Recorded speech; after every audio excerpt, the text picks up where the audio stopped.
Hello, everyone. Hope you're having a great day. Thanks for joining me.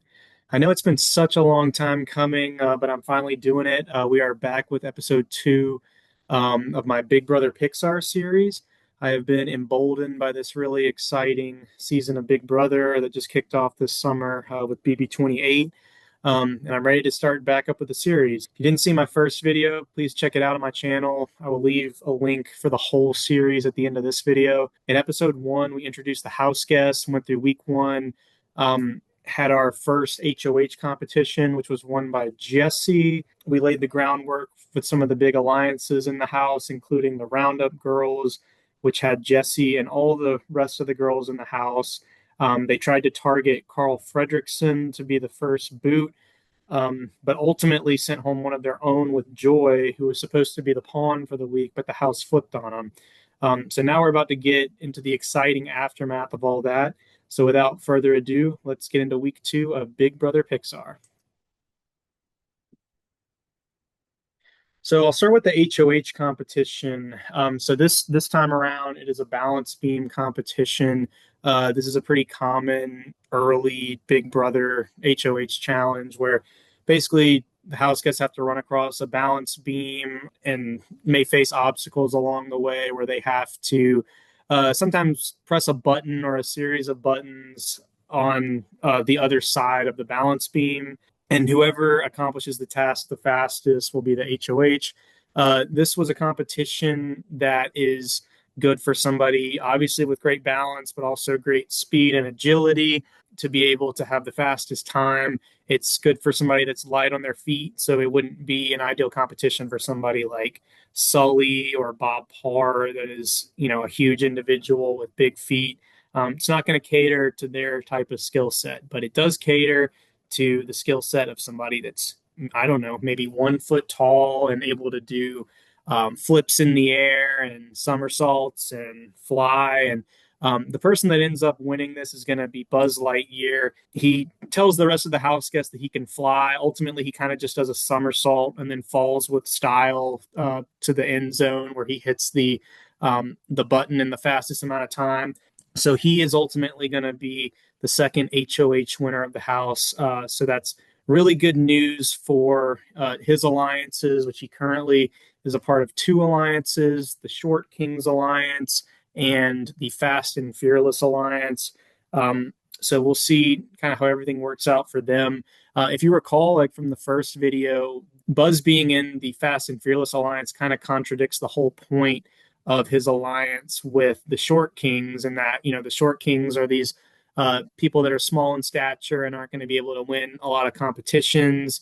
And they have to use their social game and their trust in each other to be able to advance in the game. I think if they knew that he was a part of this alliance with these big and bad competition threats, that wouldn't go over too well. But again, we're going to see how things play out for him with him in power. That can never be a bad thing. So we'll lay the groundwork for week two here. I've got all of the existing alliances here at the bottom. I'm not going to go over all of them. You can check out episode one if you need a refresher on them. But I am going to talk about some of the new alliances that are happening in the house. The first new alliance that I'm going to talk about is the Dungeons and Danishes alliance, which consists of Barley and Remy. So Barley was somebody from week one, if you recall. He's a Big Brother super fan. So he kind of went into the beginning of the game not wanting to play too hard and be seen as a threat or have a target put on him. He didn't form any formal alliances. He basically just coasted through the week and just tried to make friends with everybody in the house and have conversations with them, but not form anything that could get him into any trouble. But he realizes now that he already needs to start playing a little bit harder because he was on the wrong side of the votes last week. He was one of the individuals that voted for Joy to stay when she ultimately ended up going home. So the person that he looks to kind of form a solid duo with is Remy. So Remy spends, really, really late hours every night preparing ingredients and meals for the next day because he's essentially the chef of the house. He makes all the best meals. You know, he's a five-star Michelin chef back in Paris. And Barley is kind of taken to Remy, joining him for some of these late night sessions and kind of taste testing some of his meals and also just having good casual conversations with him. So they really form a good personal bond. And Barley sees this Dungeons and Danishes alliance as kind of his final two, and that he's essentially going to be ride or die for Remy the entire game. Now, Remy right now in this moment, his loyalty is with the Short Kings. It was his first alliance, and it's a alliance that's greater in numbers, but he does really care for Barley on a personal level, so he gladly will join this alliance. But as of right now, he does not see this as a true final two, but definitely somebody that he is friendly with and would enjoy working with. So this Dungeons and Danishes alliance actually branches out, and two other members will end up joining in what's called the Bite Club. And that's going to include Barley and Remy, and also Lotso and Ember. So it starts out with Ember, actually. So Ember is walking through the house late at night one day and sees Barley and Remy. You know, they're testing, you know, Remy's soup for the next day. And Ember comes from kind of a food service background herself. Her father owned a shop in Firetown and had these really famous fireballs that he was known for. And she really enjoys, you know, the culinary process, and she has a lot of expertise of her own.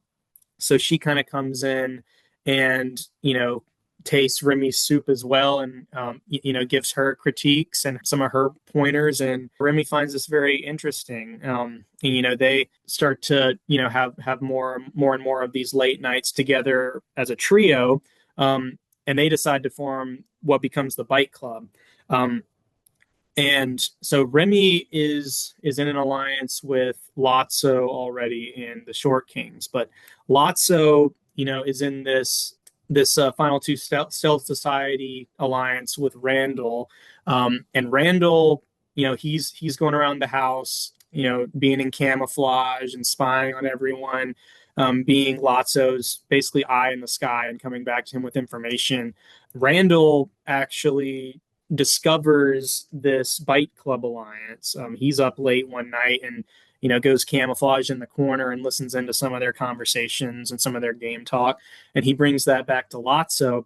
And Lotso is not happy about this, but he has to play it cool, because he can't have people knowing that he has Randall on his side and that Randall has this ability. So he kind of jumps on it and sees it as an opportunity to join in another alliance. He goes to Remy, and basically says, you know, I've seen you and the other two, you know, Barley and Ember, spending a lot of time with each other, and I wanted to know if I could be a part of that. You know, I'm an old man that doesn't sleep well. I have a lot of insomnia, and wanted to know if I could be a part of your late night retreats. And Remy, to this point, has really enjoyed his time with Lotso. You know, Lotso comes off as this really kind person, and they're obviously in an alliance together. And Remy's been very interested in Lotso because he has this kind of strawberry scent that comes off of him.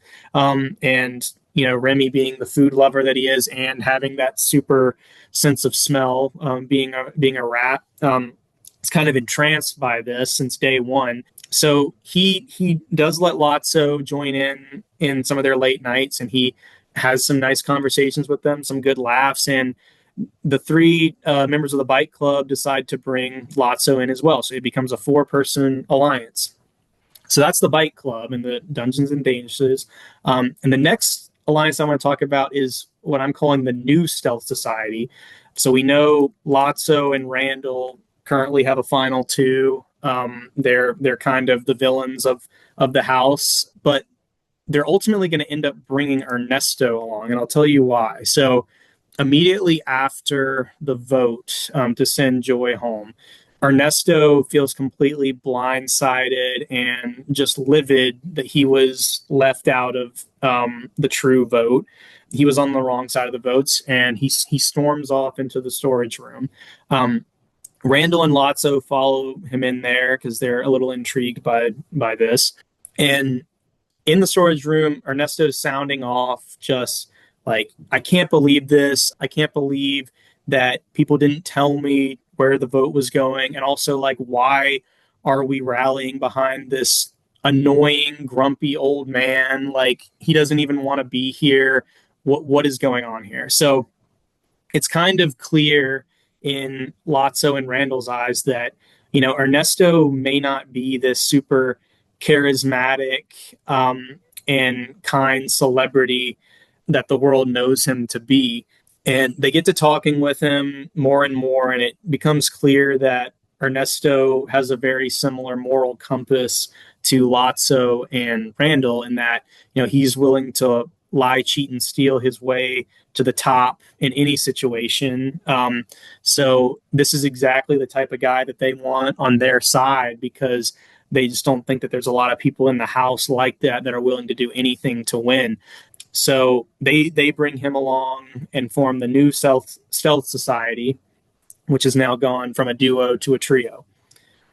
And from there, Ernesto realizes that I need to start forming more and more alliances here, because clearly I didn't know what was going on last week. Last week, he kind of wanted to lay low and just kind of be this celebrity that everybody talked to and wanted to know about, his past and everything. And he loves attention, but he wasn't trying to form anything with anybody. He wasn't really vibing with a lot of people in the house. But there was somebody that would not leave him alone, and that was Edna Mode.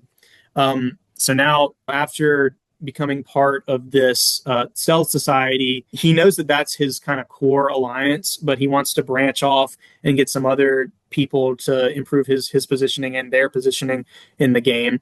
Edna has been, since day one, basically, just following Ernesto around everywhere that he goes, asking him if on the outside of the house he would be willing to do a fashion deal with her, wearing some of her suits, and keep sounding off about how she's this big fashion mogul, one of the biggest leaders of the industry, and that they would have a great partnership together. He can wear her suits to, the Oscars or other award ceremonies or public events. And finally, Ernesto's kind of had it, and he's like, all right, fine. We can do that.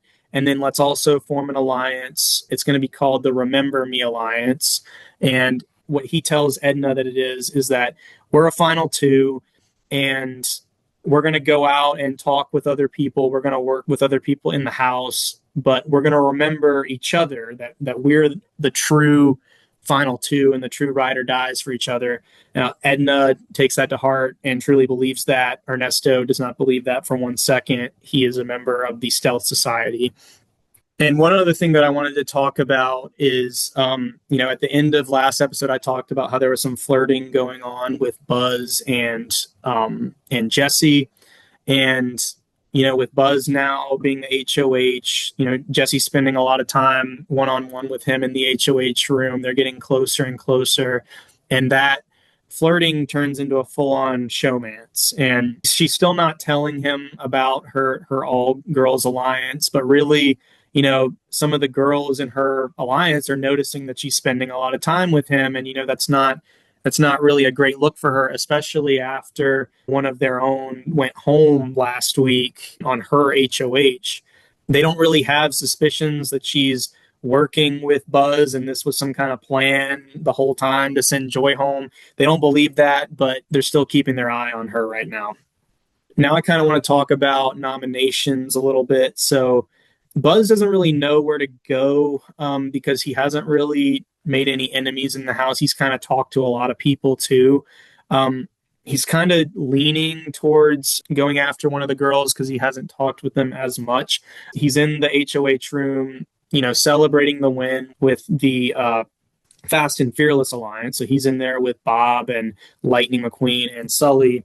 They're just shooting the breeze and they're starting to kind of talk about game and who they're going to nominate. When all of a sudden, Buzz's wristband, his little control panel, radar system, whatever you want to call it, starts beeping. And it's basically detecting that there's an unknown presence in the room. So Buzz takes out his laser pointer, starts pointing it all around the room until right in the corner, he spots that there's some kind of life form in the corner, basically on the ceiling too. And he demands that this thing reveal itself, and it turns out that it's Randall in camouflage, and he's been spying on them the whole time.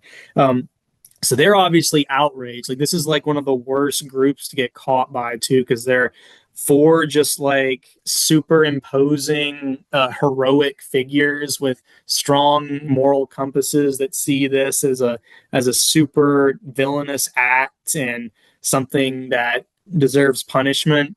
So basically, Buzz has Bob seize Randall, and they come storming out of the HOH room downstairs. Buzz calls a house meeting and exposes Randall's overpowered ability to everybody, basically saying, like, he's probably been spying on every single one of us. He knows, all of our game moves and strategies and everything. And basically says, like, I am targeting him. He is going to be in my nomination for the week, and I expect everyone to vote him out. So he's the first nominee for the week. And then the rest of the guys, kind of have to determine who that other individual is that's going to go onto the block next to him. So he's talking with basically everybody in the house other than Randall at this point too, because now everybody has kind of a common enemy. But what his like alliance members kind of determine is that it might be good just to put Carl on the block beside him, because he was somebody that a lot of the house voted out last week, and at the end of the day, we saved him, and we can just kind of make him a perennial pawn because he's not going to win the veto and force you to put up another person and get some blood on your hands. So that's kind of the way that they end up going. So it's Carl's second straight week on the block, but this time he's the pawn for the week, and the clear target is going to be Randall. So Randall's not in a good spot right now. Lotso and Ernesto are also not in a good spot. Obviously, nobody else knows about their alliance with him, but it would be really bad for them to lose a number like that. And then one person that is extremely angry about this whole situation is Sully, because he's supposed to have a final two with Randall in the Monsters Alliance. So he kind of corners Randall privately in the storage room and is like, dude, why didn't you tell me that you had this ability the whole time and that you were spying on people? I thought we were a final two, and you could have relayed some information back to me if that's what we were going to do. And Randall was basically like, look, man, I know that you're in this big alliance now with all these like jocks that are planning on just steamrolling the whole game and winning every competition. So like you better stick with me, and you better vote to keep me, because like on my way out of the house, I will expose you and your whole alliance and make sure that the whole house comes after you. So this is not good for Sully at all. And it definitely wouldn't be good for the rest of his alliance members to realize that he's working with a quote unquote villain. So this is not good for James P. Sullivan at all. So now we're going to get into the veto competition to see if Randall's going to be able to take himself off the block now that he's the target for the week. And the veto competition is called Little Mermaid Ball. So this is a competition, a similar competition, I think popped up in like BB 26 or 27, something like that. And ultimately, every character is given like a mermaid tail that they have to wear, so they can't really like crawl. They have to kind of like flop across these lanes, and they take these balls and then they have to basically hit them with their head into these three holes here. And basically, Lightning McQueen just dominates this competition. He basically just picks up the balls with his mouth, drives 0 to 60 in like half a second to the end of the lane, and spits the balls into the holes. So like really before anybody else can even get a shot off, he's already scored all 3 points. So he wins the veto. So this is obviously great for the Fast and Fearless Alliance, and it's not great at all for Randall because obviously Lightning is not going to use the veto, and he's going to keep nominations the same here. So it seems like Randall, his goose is cooked, and he's going to go home. But Lotso is not going to go down without a fight because he cannot lose Randall. It is he's the strongest ally to him in the game because of this crazy ability that he has to spy on people, and he's been bringing all this information to him.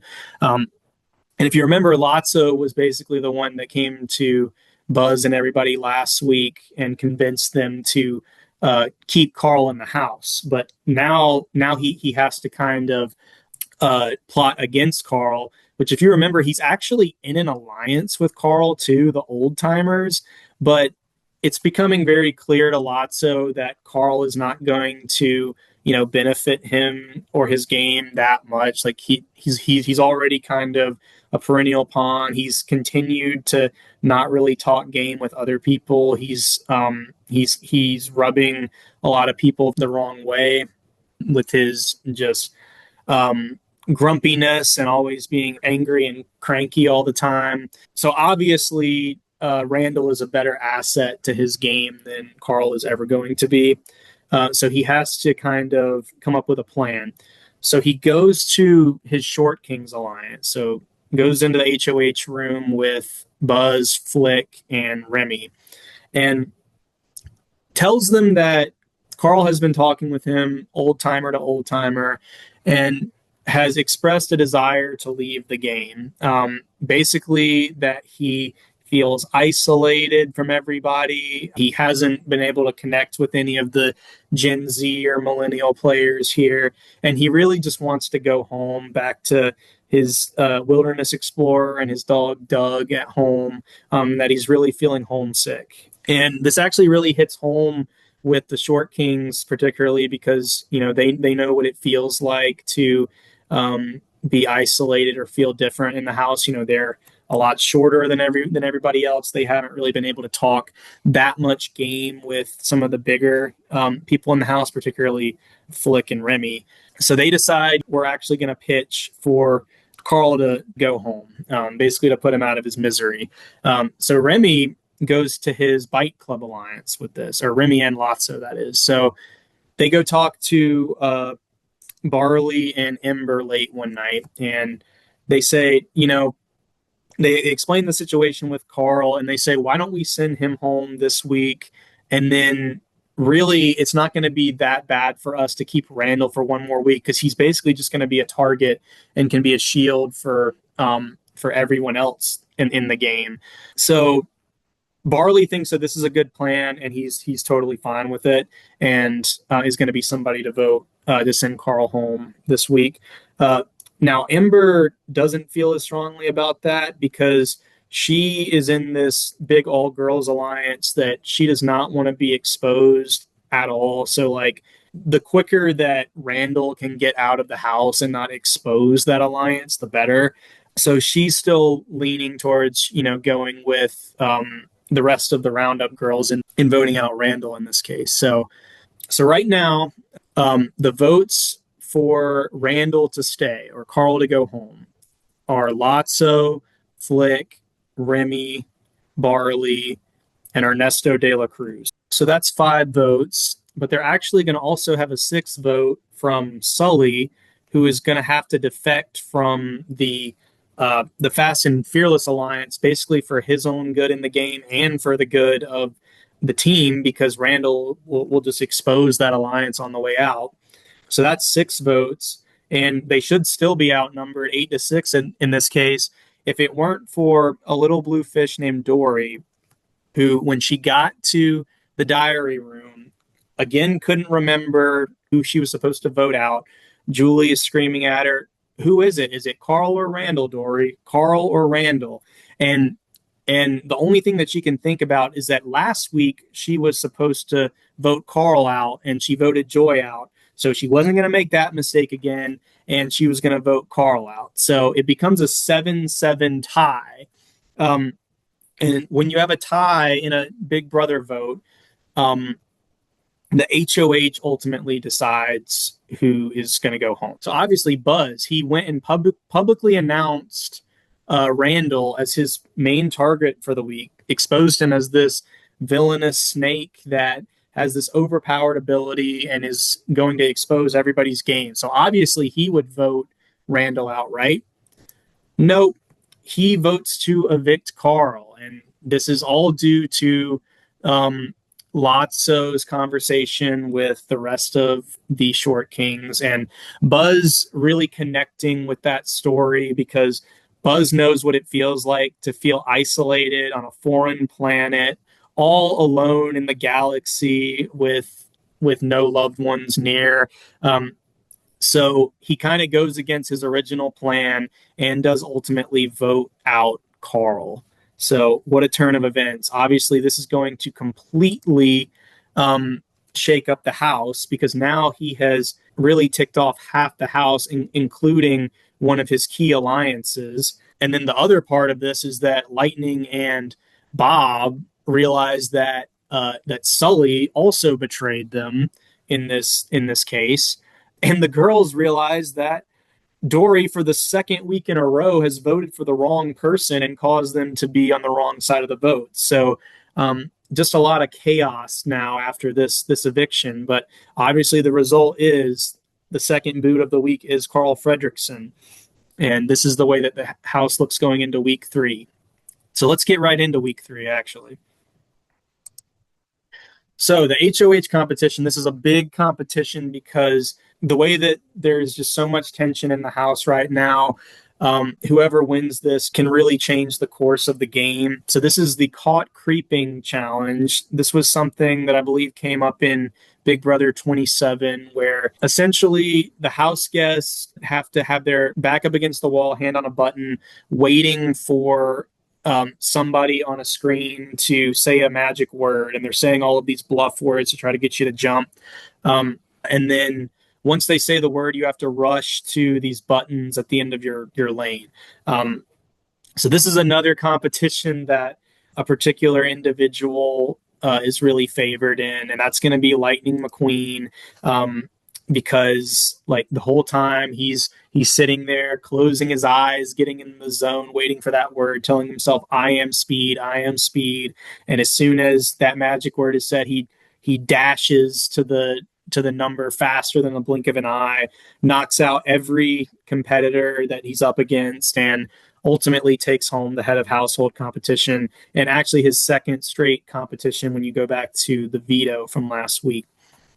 So big win for what was the Fast and Fearless Alliance, but as you can see now has actually been crossed out. Like Lightning and Bob essentially tell Buzz and Sully goodbye. Like both of you sided with this super villainous lying snake that has this crazy ability and is going to expose everybody's game. We cannot trust you guys ever again. So that whole alliance is actually going to fracture into 2 other alliances. First, we're going to call it the new Stealth Society, which is going to have Lotso and Randall, the original 2, plus Ernesto, who was brought on last week, and now Sully, because Sully is kind of on an island. He's kind of dug his own grave now because the only alliance that didn't have Randall in it now hates him. So he's kind of stuck with Randall because he's drawn a line in the sand and shown everybody that he's going to be loyal to him. So the trio that was the Stealth Society is now going to bring on Sully to make it a 4-person alliance. And now Sully is, this huge 8-2 tank that is going to be seen as this big shield for them and this comp beast that can win them HOHs and vetoes to further their game. So this is a big addition to their team. But obviously they're in trouble, though, now after this HOH win from Lightning McQueen. So the rest of this former Fast and Fearless Alliance, which is Bob and Lightning McQueen, they're actually going to break off because now they're kind of all alone on an island too, just a two-person alliance. They have the power now, but they need to start getting more numbers on their side for the future of the game. So they're actually going to bring on Edna Mode and form what's called the Strictly Business Alliance, and they kind of bond just on their business backgrounds. Edna is obviously this fashion mogul. Bob works in insurance, and Lightning McQueen is used to doing all these business and sponsorship deals and other business ventures. So they kind of bond over certain conversations like that. And Edna is somebody that she's a part of this Roundup Girls Alliance, but she no longer feels as though she can trust her position in that alliance. She definitely feels like she's on the bottom of the totem pole because she's the oldest. She doesn't connect with the rest of them.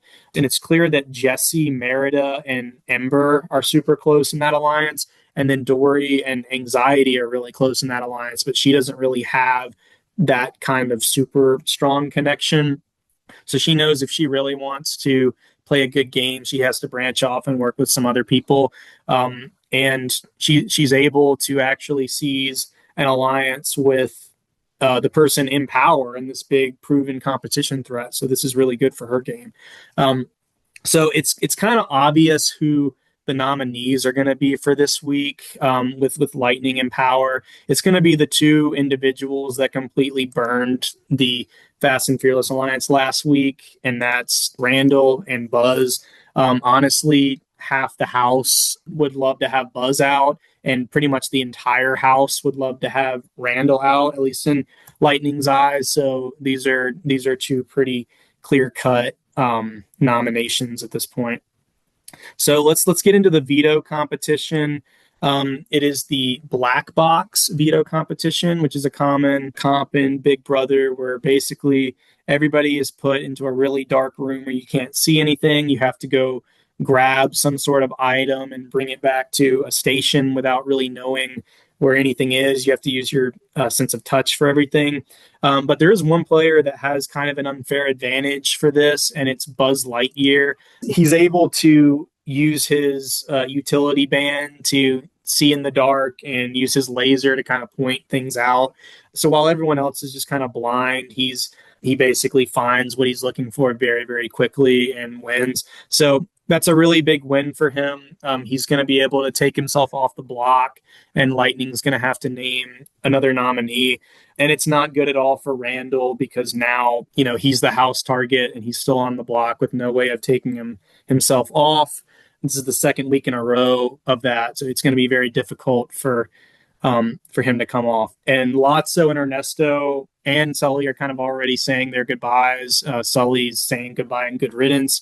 But right before the veto meeting where Lightning is supposed to name a nominee, and at this point he's thinking of maybe putting up one of the girls, just somebody as a pawn that he doesn't work with, because it's pretty clear that Randall's just going to go home.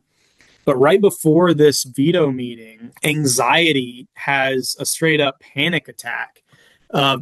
She's realizing now that her entire game is blown up because she's working in this all-girls alliance that's supposed to have had the numbers. She's seen her path to the end, but every single week she seems to be on the wrong side of the votes. And furthermore, she's aligned herself in a final two with Dory, who has proven to be completely unreliable and just voted the wrong way the past 2 weeks because of her short-term memory loss. So Anxiety really does not see a path for her to win at this point, and has a very public panic attack. And the members of her alliance are trying to console her in the kitchen and everything. But knowing that Buzz is going to come off the block and there's a chance that she or one of her alliance members could go on the block and ultimately get taken out, it puts her over the edge. And during this panic attack, she ends up blurting out and exposing that she is in an all-girls alliance, and even exposes all of her alliance members by name: Jessie, Dory, Edna, Merida, Ember, and basically blows up their entire game. And this really angers the other side of the house, the guys that had no idea. Obviously, Lotso and Randall knew about this, but weren't telling anybody because they didn't want to expose anything with their games. So this makes it very obvious who Lightning needs to put up on the block. It has to be a girl, and he ultimately goes with Anxiety as that replacement nominee for Buzz, not just because she's a part of that girls' alliance, but knowing that like after this like public blow up and her essentially now having nobody behind her, that she's not going to be somebody that he is going to be able to rely on later in the game or potentially work with, and it's kind of a lost cause for her. So even going into this week again with Randall being put on the block and being the key target, everything changes here right before the veto meeting, because obviously the girls feel betrayed by her, the guys feel angry that there has been this giant super alliance that they didn't know about. So even though Randall is this big threat, they actually all band together to evict Anxiety here for this blow up. And it's actually not unanimous because Dory, who was in this final two with Anxiety, remembers when she goes to the diary room that her and Anxiety had promised never to throw a vote at each other. And she basically puts that sympathy vote on Anxiety. But the rest of her alliance is not going to like that because of this blatant betrayal that Anxiety just put on against them. So the girls' alliance, the Roundup Girls, is basically on life support now. And for the third week in a row, they have had a failed eviction. So it's not looking good for them right now. And this is the state of the house after week 3. The third boot is Anxiety. So a lot to unpack here after episode 2, and some really exciting things going on. There's obviously going to be a lot of tension, and we have to see what the fallout of this week looks like, and what some of the alliances are going to look like after such an emotional week. So thank you for getting this far in the video. Please be on the lookout for episode 3. I promise I'll try to get it sooner than I got episode 2. But thanks again for watching. Don't forget to like and subscribe. Leave a comment if you enjoyed the video. Thanks again, and we'll see you next time.